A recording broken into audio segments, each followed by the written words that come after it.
Good evening. Welcome to the Channel 69 Action News Evening Edition. Tonight's topic is a very serious one, environmental pollution.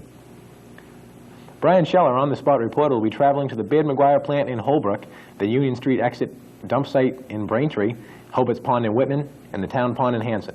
We'll be back for more on this serious problem after this word. This is Casey Kasem with DJ Jazzy Jeff and the Fresh Prince rapping about pollution. It's pathetic, the air that we've been breathing today. Straight up, man, we can't live in a world this way. I mean, people just littering, they must be on some mission. But we gotta do it since the adults won't listen. Now this is the worst here. I know what you mean. We can't swim in this mess, let's keep the water clean. Send in your pollution solutions and receive a free poster. Write Pollution Solutions, P.O. Box 96090, Washington, D.C. 20090.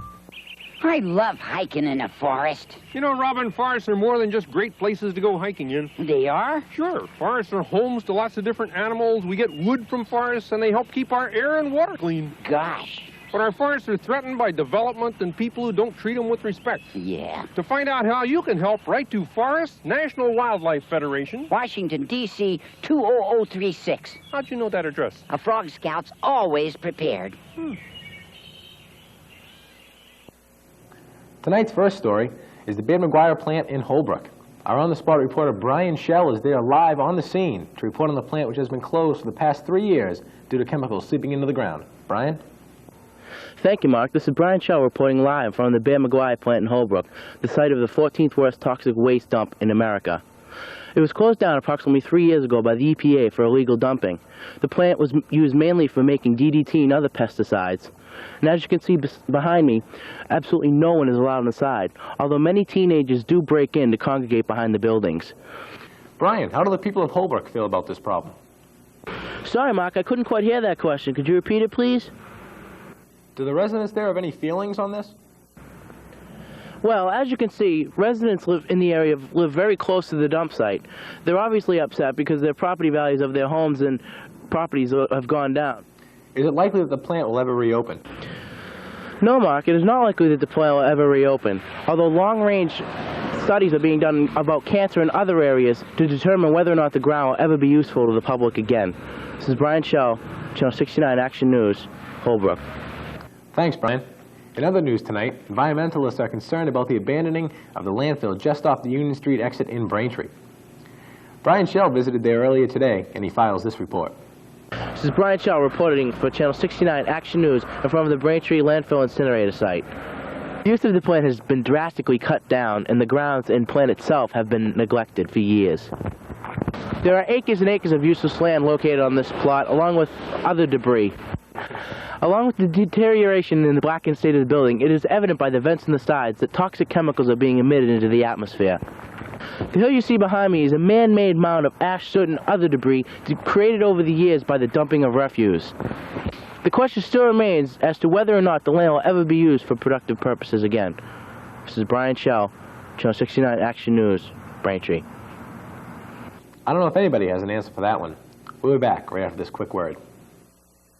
We've joined the Forest Service Woodsy team. Come join the Woodsy team. Help keep our country clean. No matter where you go, you can let some people know.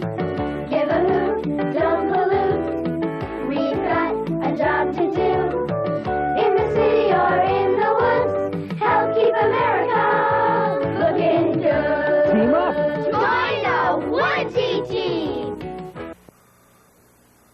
Hello, I'm Senator John Glenn. The air that space explorers breathe is scientifically controlled, but the air you breathe in your home may increase your risk of developing lung cancer, because that air may contain radon. It's a radioactive gas that EPA believes is the second leading cause of lung cancer. Find out more about radon gas and how to protect your family from it. Call your American Lung Association.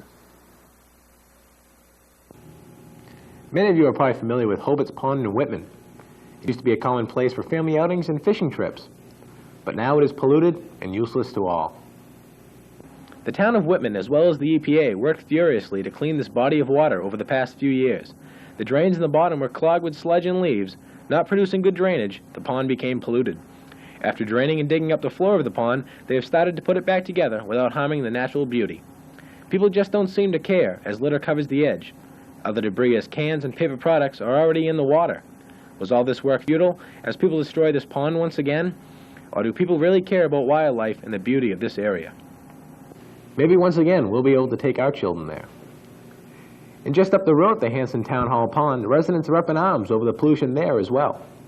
Experts say after careful studies, algae and fungus were caused to grow because of fecal pollution. This vegetation caused a horrible smell to emanate from the water. Even after warning, people still continue to swim and go boating at the pond. Right next to the pond, which may have contributed to the problem, is the leaching field of the Plymouth County Hospital. In extremely wet weather, this has been known to run into the Town Hall Pond. Another factor are the boat races held annually. The combustion engines pollute the water with gas and oil. Although people realize the seriousness of this problem, nothing has been done about it. Well, that's it for tonight's report. Have a great night from all of us here at Channel 69 News.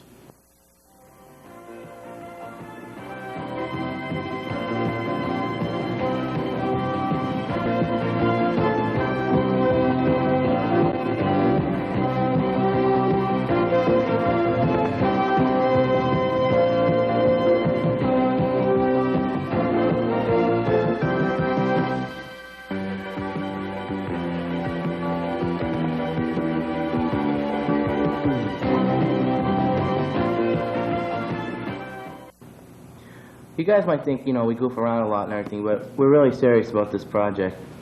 And, we put a lot of hard work into it, so I hope everybody takes it seriously, because there's one thing that we really care about, it's environmental awareness. Thanks a lot. See you later.